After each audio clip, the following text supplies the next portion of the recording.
आज का जो बांग्लादेश है तब पूर्वी पाकिस्तान हुआ करता था। वहां पर उस समय भी पाकिस्तान समर्थक एक पार्टी थी। वो पार्टी थी जमायते इस्लामी, जो पाकिस्तान के पक्ष में काम करती, पाकिस्तान के लिए लड़ती थी, पाकिस्तान के लिए सोचती थी। आज वही जमायते इस्लामी मोहम्मद यूनिस की देखरेख में फिर एक बार पावर। हालांकि शेख हसीना वाजिद के रहने से हमें बहुत फायदा। एक तो हमारा नॉर्थ ईस्ट महफूज हो गया, फिर हमारे जो मिजो और नागा विद्रोही थे वो बांग्लादेश में जो शरण लेते थे, वो शरण स्थली उनकी गई। हमें शेख हसीना वाजिद की सरकार का बहुत ही बढ़िया समर्थन मिला। आपको जानकर आश्चर्य होगा कि कॉटन गुड्स के मार्केट को पकड़ने में बांग्लादेश आगे हो गया। शेख हसीना वाजिद ने एक और भी अच्छा काम किया। जमायत इस्लामी के जो लीडर थे, पाकिस्तान समर्थक और भारत विरोधी, उन सबको जेल के अंदर बंद करके रखा। मोहम्मद यूनुस जो जवाब बांग्लादेश को दे रहे हैं, वो कहीं वह इस बात को दर्शाता है वो सही मायने में शिक्षित और कट्टरपंथी जमायती इस्लामी के एक्टिव होने से वहां पर हिंदू विरोधी आक्रमण बढ़ चुका है। Okay dear friends and viewers, Bangladesh क्या पाकिस्तान की राह पर जा रहा? बांग्लादेश की बढ़ती सुख और समृद्धि से पाकिस्तान में एक जलन और ऐंठन थी। आज बांग्लादेश जिस राह पर निकल पड़ा है, वह राह सिर्फ बर्बादी, पतन की राह। भारत के लिए कष्ट यह है कि भारत का नियरेस्ट नेबर ही नहीं, वो फ्रेंड है। तब भारत के मानचित्र पर आप अपनी निगाह डालें, आप देखेंगे जब भारत का उत्तर भारत से आप नॉर्थ ईस्ट की ओर जाते हो, आप सिल्लीगुड़ी कॉरिडोर से होकर निकलते, वो चिकन नेक कहा जाता है, कान के बगल से आप क्रॉस करते और भूटान के उत्तर में जस्ट चीन है और सिल्लीगुड़ी कॉरिडोर को टच कर रही है। उस तो हमेशा भारत सरकार को एक सिक्योरिटी रीजन होता है। अगर भविष्य में कभी चीन और इंडिया के बीच कोई बड़ा मिलिट्री कॉन्फ्लिक्ट होता है तो चीन इंडिया का संबंध नॉर्थ ईस्ट से काटने की कोशिश करे और उसका एक मात्र उपाय है सिलीगुड़ी कॉरिडोर को बंद कर। उस समय भारत नॉर्थ ईस्ट की ओर जाने के लिए वैकल्पिक मार्ग को तलाशता है। हमारे पास सबसे सुगम मार्ग है बांग्लादेश। बांग्लादेश से हम नॉर्थ ईस्ट जा सकते हैं। अगर बांग्लादेश का विकल्प हमारे पास नहीं हो तो दूसरा विकल्प म्यांमार का है, जो थोड़ा टेढ़ा है। आपको बंगाल की खाड़ी में उतरना होगा, फिर आप देखिए म्यांमार का सीटवे पोर्ट है, उसके माध्यम से आप म्यांमार में जाइए और म्यांमार से नॉर्थ ईस्ट में आइए। ये रास्ता बहुत थोड़ा मुश्किल है, लेकिन कम से कम हमें म्यांमार या बांग्लादेश में किसी एक नेबर का सपोर्ट चाहिए। लेकिन म्यांमार की स्थिति यह है कि 2021 के बाद जिस तरह से मिलिट्री जुंटा का वहां रोल है और वो एक ऐसा सिविल वॉर में फंस चुका है कि म्यांमार कई टुकड़े होने लगा हुआ है और चीन की वहां पर गहरी पैठ हो। अब ऐसी स्थिति में 2009 से लेकर अब तक 2024 तक हम बांग्लादेश के मामले में महसूस थे, क्योंकि बांग्लादेश में एक फ्रेंडली सरकार हमारी हुआ करती थी। वो फ्रेंडली सरकार थी शेख हसीना वाजिद की सरकार, जो बांग्लादेश के स्वतंत्रता सेनानी पूज्य मुजीबुर रहमान की पुत्री, जो भारत का हमदर्द और मित्र भी है। और फिर जब बांग्लादेश से उसे भागना पड़ा रातों रात, तो फिर उसने भारत में ही शरण ले रखी और भारत में जो उसे एसाइलम दिया गया है वह बांग्लादेश की केयरटेकर गवर्नमेंट जो मोहम्मद यूनुस के अधीन काम कर रही है, उसके आंखों की किरकिरी का कारण। चलिए कहां से शुरू करें? पीछे 1971 की वॉर की तरफ वॉर की घटनाओं में मैं आपको नहीं उलझाना, क्योंकि हमारे समक्ष अभी वर्तमान पर बात करने के लिए बहुत सारी। हम आपको सिर्फ यह बताना चाहेंगे कि पाकिस्तान का पूर्वी हिस्सा, पूर्वी पाकिस्तान, उस दुख दर्द को कैसे भूल सकता है जो 1971 में पाकिस्तान ने उस खेलने के लिए, जब वो मुजीबुर रहमान की अवामी लीग ने जब चुनाव जीत लिए, पाकिस्तान का पहले चुनाव, और प्रधानमंत्री के पद का दावेदार हुआ, तो बदले में उसे तोहफा मिला दमन और कैद। अवामी लीग ने आंदोलन छेड़ा, बांग्लादेश वो पूर्वी पाकिस्तान में एक मुक्ति वाहिनी फोर्स बनी, इंडिया का भी समर्थन मिला। इंडिया के लिए बहुत जोखिम भरा गेम था, क्योंकि पाकिस्तान के साथ संयुक्त राज्य अमेरिका और चीन था। उस मुश्किल की घड़ी में सोवियत रूस इंडिया के साथ खड़ा हुआ। आपको याद होना चाहिए कि कल व्लादिमीर पुतिन ने बांग्लादेश की सरकार को एक बार याद दिलाया, देखिए आपकी आजादी में इंडिया की बहुत बड़ी भूमिका रही और थोड़ी सी भूमिका मेरी भी है। मैंने वो याद दिलाया, आपको इंडिया का यह कार्य नहीं भूलना चाहिए और इंडिया के साथ संबंध अच्छे करने चाहिए। और इंडिया को भी उसने सुझाव दिया कि बांग्लादेश से अपने संबंध सुधारे, लेकिन इंडिया क्या। अब देखिए घटना कुछ इस तरह की हुई। 1971 में जब बांग्लादेश का निर्माण हुआ, शेख मुजीबुर रहमान की सरकार गठित हुई। मिसेज इंदिरा गांधी जब ढाका में गई थी, उसके कैपिटल में का जो स्वागत हुआ था, अभूतपूर्व स्वागत था। इंडिया की दोस्ती से बांग्लादेश कभी आघाता नहीं, और बांग्लादेश के लोगों का जो उत्साह था, तो क्या आप समझ सकते हैं उस समय, जिस समय पाकिस्तान का ऑपरेशन सर्चलाइट शुरू हुआ, जिसका खामियाजा आज भी नॉर्थ ईस्ट इंडिया भुगत रहा है। वहां से 10 मिलियन शरणार्थी भारत में आ गए। असम का एनआरसी और सीए आज भी उस विवाद की जड़ है, और नॉर्थ ईस्ट के बाकी स्टेट भी डिस्टर्ब हुए। लेकिन इंडिया ने उस समय बहुत ही ईमानदारी से दोस्ती निभाई और साथ खड़ा। इतना ही नहीं, मैं आपको यह भी याद दिलाऊं, जब पाकिस्तान ने बांग्लादेश में दमन चक्र चलाया था, लगभग 30 लाख लोग मारे गए थे। उसमें बिहारी मुसलमान भी थे और बड़ी संख्या में हिंदू भी थे। और वैसी स्थिति में जब बांग्लादेश, आज का जो बांग्लादेश है, तब पूर्वी पाकिस्तान हुआ करता था, वहां पर उस समय भी पाकिस्तान समर्थक एक पार्टी थी। वो पार्टी थी जमायते इस्लामी, जो पाकिस्तान के पक्ष में काम करती, पाकिस्तान के लिए लड़ती थी, पाकिस्तान के लिए सोचती थी। आज वही जमायते इस्लामी मोहम्मद यूनिस की देखरेख में फिर एक बार पावर में, मतलब सरकार नहीं बनाई, प्रॉक्सी सरकार वही चला। अब आप बांग्लादेश से क्या उम्मीद कर सकते हैं? प्रो पाकिस्तानी जमायती इस्लामी बांग्लादेश में प्रभावी हूं, तो भारत के साथ कैसे संबंध। एनीवे 1975 तक, जब तक शेख मुजीबुर रहमान स्वयं रहे, तब तक इंडिया बांग्लादेश का संबंध अच्छा। फिर मुजीबुर रहमान के अगेंस्ट में एक मिलिट्री coup लाया गया, एक सैनिक तानाशाही लाई गई और मुजीबुर रहमान को सत्ता से वंचित कर मार डाला गया। अब आ गए जियाउर रहमान। जियाउर रहमान ने जियाउर रहमान एक मिलिट्री डिक्टेटर थे। उन्हीं की पत्नी अभी बेगम खालिदा जिया, जो अब बीमार ही रहे। बीएनपी पार्टी उनकी पार्टी, आपने ना। जियाउर रहमान के अगेंस्ट में फिर दूसरा coup आ गया 81 में। जियाउर रहमान को भी अपना हाथ धोना पड़ा जीवन से। तो अब उनकी विधवा है, जिनका नाम है बेगम खालिदा जिया, और मुजीबुर रहमान की पुत्री है, जिनका नाम है शेख हसीना। ये दोनों क्रिकेट मैच की तरह कभी इधर कभी उधर होते रहे थे। हाँ, इससे पहले एक छोटी सी और भी वारदात है जो बताऊं। फिर सैनिक तानाशाही फिर एक बार आई, और एचएम इरशाद बहुत समय तक रहे। 1990 में फिर बांग्लादेश में प्रजातांत्रिकरण की प्रक्रिया शुरू हुई।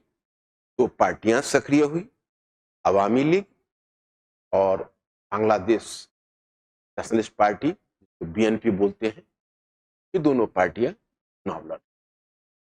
इसी तरह से कभी क्रिकेट मैच की तरह कभी एक पार्टी का आना फिर दूसरी पार्टी का आना चलता। 2009 में शेख हसीना वाजिद आई, 2009 से लगातार रही। इस बीच जो थोड़ी चूक हुई वो ये हुई, हालांकि शेख हसीना वाजिद के रहने से हमें बहुत फायदा। एक तो हमारा नॉर्थ ईस्ट महफूज हो गया, फिर हमारे जो मीजो और नागा विद्रोही थी वो बांग्लादेश में जो शरण लेते थे वो शरण स्थली उनकी गई। हमें शेख हसीना वाजिद की सरकार का बहुत ही बढ़िया समर्थन मिला। और इतना ही नहीं, बल्कि शेख हसीना वाजिद की सरकार को भारत ने भी काफी आर्थिक सहायता, भारत उनको हथियारों की भी आपूर्ति करता था। भारत ने उस समय ऊर्जा प्रदान किया। तीस्ता नदी के जल के बंटवारे पर भी भारत का बहुत ही पॉजिटिव रुख रहा। हालांकि उस समय एक प्रॉब्लम आई कि पश्चिमी बंगाल की सरकार के दबाव के कारण, जो ममता बनर्जी के कारण मनमोहन सिंह के समय में कोई नया इस पर कोई बहुत बड़ा फैसला नहीं हो पाया, लेकिन जो गलियारे का लेन देन था वो भी भारत ने किया और बांग्लादेश में भारत का अच्छा खासा निवेश भी था। सबसे बड़ी बात है कि बांग्लादेश एक प्रगति की राह पर, क्योंकि बांग्लादेश को प्रगति की राह पर चलने की वजह क्या थी, क्योंकि इसके लिए आपको थोड़ा WTO की तरफ देखना पड़ेगा। पहले क्या था कि जो कॉटन गुड्स जो था पर एक मल्टी फाइबर एग्रीमेंट था, जिस मल्टी फाइबर एग्रीमेंट में पश्चिमी देशों ने कॉटन गुड्स पर अपना वर्चस्व बनाकर रखा था। लेकिन जो आगे चलकर फिर अब जो पश्चिमी देश हैं वो कॉटन गुड्स पर से अपना नियंत्रण धीरे धीरे ढीला कर दिया। और 2005 में जब कॉटन गुड्स पर से उनका नियंत्रण ढीला हुआ तो अब क्या हुआ कि अब हम लोगों को, चूंकि मल्टी फाइबर एग्रीमेंट में क्या था कि उनको कुछ विशेषाधिकार सुरक्षित थे, वो टूट गए। अब आ गया कॉटन गुड्स इंडस्ट्रीज सीधा तृतीय विश्व के, तृतीय विश्व तो अब नहीं, ग्लोबल साउथ के स्पर्धा में। उसमें वियतनाम भी आ गया रेस में, चाइना आ गया, बांग्लादेश आ गया, भारत आ गया। आपको जानकर आश्चर्य होगा कि कॉटन गुड्स के मार्केट को पकड़ने में बांग्लादेश हमसे आगे हो गया। और आगे होने की वजह यह थी कि बांग्लादेश का स्टेटस WTO में लिस्ट डेवलप्ड कंट्री में, और लिस्ट डेवलप्ड कंट्री का मतलब हुआ अल्प विकसित देश। और अल्प विकसित देश के लिए प्रावधान यह होता है कि अगर किसी देश को अल्प विकसित देश का दर्जा है तो इसका मतलब है कि उसको बहुत कम चुंगी लगेगी प्रोडक्ट। अगर मान लीजिए भारत के प्रोडक्ट पर 10% चुंगी लगती तो बांग्लादेश के प्रोडक्ट पर 5% चुंगी, तो कॉटन गुड्स में वो लीड लेने लगा। और कॉटन गुड्स के गुट में बांग्लादेश इतना आगे बढ़ा कि बांग्लादेश में $20 बिलियन का बाजार कायम। बांग्लादेश का पर कैपिटा इनकम पाकिस्तान से कहीं। बांग्लादेश की तरक्की तेजी से होने लगी शेख हसीना वाजिद के दिन। लेकिन हाँ, शेख हसीना वाजिद, दूसरी बात है कि शेख हसीना वाजिद ने एक और भी अच्छा काम किया। जमायत इस्लामी के जो लीडर से पाकिस्तान समर्थक और भारत विरोधी, उन सबको जेल के अंदर बंद करके रखा, जिनको बोतल में कस के रखा। उनकी एक न चली उसकी सरकार के समय, तो अच्छे कदम थे। पूरी गलत कदम ये हुई कि धीरे धीरे जो शेख हसीना वाजिद थी उसमें भी कहीं ना कहीं अवामी लीग के इस नेता में थोड़ा एरोगेंस आ गया, थोड़ा अनडेमोक्रेटिक, नेचुरल है। और 2009 के बाद में तो खैर चुनाव में BNP हार गई। उसके बाद जो चुनाव हुए उसको VNP ने लगातार बहिष्कार किया और बिना चुनाव के सरकार बनी। ये पूरा का पूरा प्रोसेस अनडेमोक्रेटिक था। भारत के लिए तो अपॉर्चुनिटी थी। तो भारत सरकार इस बात से चूक गई कि बांग्लादेश की सरकार को थोड़ा सा सुझाव देती, आप डेमोक्रेटिक प्रोसेस को ध्वस्त मत होने, क्योंकि जब डेमोक्रेटिक प्रोसेस ध्वस्त होता है तो फिर असामाजिक तत्व और धार्मिक रूप से कट्टर तत्व, इस देश में भी डेमोक्रेसी ध्वस्त हुई है, उसका अंजाम बहुत ही बुरा होता है। लेकिन भारत भी उसमें सुझाव देने में चूक गया कि भारत को भी शेख हसीना वाजिद की सरकार काफी सूट कर रही थी। अंत में वही हुआ 2020 में, अचानक से नहीं, एक जन आंदोलन भड़क उठा, में कुछ कट्टर तत्व, कट्टरपंथी लोग शामिल हो गए आर्मी ने शेख हसीना वाजिद का साथ नहीं दिया। आर्मी ऑफिसर ने शेख हसीना वाजिद को भाव दिया, आप चुपचाप। उसके बाद उन्होंने जब अपना निवास स्थल छोड़ के भागा, पूरी दुनिया ने इसको देखा, मीडिया सिटी। इस तरह से दंगाई उनकी पर्सनल निवास में उनके कपड़े को तार तार कर, और उनके उस घर की जो दुर्दशा की, ऐसा प्रतीत हुआ कि शेख हसीना वाजिद को निकल जाना ही बेहतर हुआ कि आर्मी उनको सुरक्षा देने में भी दिलचस्प। अब वो आई तो कहां। अब आप बताइए, क्या भारत को शरण नहीं देनी चाहिए थी? अभी एक विवाद का विषय है। मैं आपको बताऊं कि जिस हालत में शेख हसीना वाजिद आई थी, अगर भारत ने शरण नहीं दी होती तो भारत की अंतर्राष्ट्रीय विश्वसनीयता समाप्त हो जाती। कोई भी मित्र देश और मित्र सरकार पर भरोसा करने से तो भारत की यह नैतिक जवाबदेही भी बनती थी। और वैसे भी पंडित जवाहरलाल नेहरू के समय से ही दलाई लामा को धर्मशाला में शरण दी थी, तो भारत ने यह नियम बना रखी। देखिए, शरणार्थी अगर कोई अगर हमारे यहाँ आता है और शरण मांगता है, शरण देने से इनकार नहीं कर सकते। भारत का जो कदम था, टाइमली था, एप्रोप्रिएट था। लेकिन बांग्लादेश में उस समय जो उथल पुथल हुई, तो पहले तो दंगे कई दिन तक चलते रहे, फिर एक अंतरिम सरकार का गठन हुआ। उस अंतरिम सरकार में मोहम्मद यूनुस उसके एडवाइजर बने, वही अभी उस सरकार को चला रहे। मोहम्मद यूनुस एक नोबेल लॉरेट थे, और जिस तरह की शिक्षा दीक्षा और परवरिश उनकी हुई, उनसे उम्मीद की जा रही थी कि बांग्लादेश को प्रगति के पथ पर ले जाएंगे। लेकिन शेख हसीना वाजिद से उनकी व्यक्तिगत दुश्मनी, और कहीं ना कहीं शेख हसीना वाजिद उन्हें दंडित करने की कोशिश की थी। हालांकि यह शेख हसीना वाजिद का तानाशाही व्यवहार ही माना जाएगा। मोहम्मद यूनुस जो जवाब बांग्लादेश को दे रहे हैं, तो कहीं वह इस बात को दर्शाता है तो सही मायने में शिक्षित, जब मतलब इस अंतरिम सरकार ने एकदम सोच लिया कि भारत एक तरफा शेख हसीना वाजिद के, और भारत विरोधी लहर वहां चल पड़ी। और ऐसी लहर चली, बांग्लादेश में भारत का प्रतीक हिंदुओं को मान लिया गया। हिंदू आपके नागरिक, आप अपने नागरिक को सुरक्षा नहीं दे। दुखद, हिंदुओं पर हमले शुरू हो गए, मंदिरों पर हमले शुरू हो गए, और मोहम्मद यूनुस की सरकार बजाय उनकी सुरक्षा देने के लिए भारत को इसके लिए उत्तरदायी ठहराने लगी। और जिस तरह से बांग्लादेश में अस्थिरता होती रही और भारत सरकार ने धैर्य से तो देखा। अब देखिए, डर इस बात का है कि अमेरिका तो ऑलरेडी पहुंच चुका है। संयुक्त राज्य अमेरिका का तो बहुत ज्यादा डोनाल्ड ट्रंप से मोहम्मद यूनुस कई मुद्दों पर सुझाव ले चुके हैं, और बांग्लादेश के मुद्दे पर जो अमेरिका है, शेख हसीना वाजिद की सरकार को पुल डाउन करने में भी अमेरिका का रोल माना जाता है। लेकिन डर इस बात का है कहीं चाइना अपनी पैठ, कहीं चीन अपनी पैठ न बना भारत के पर।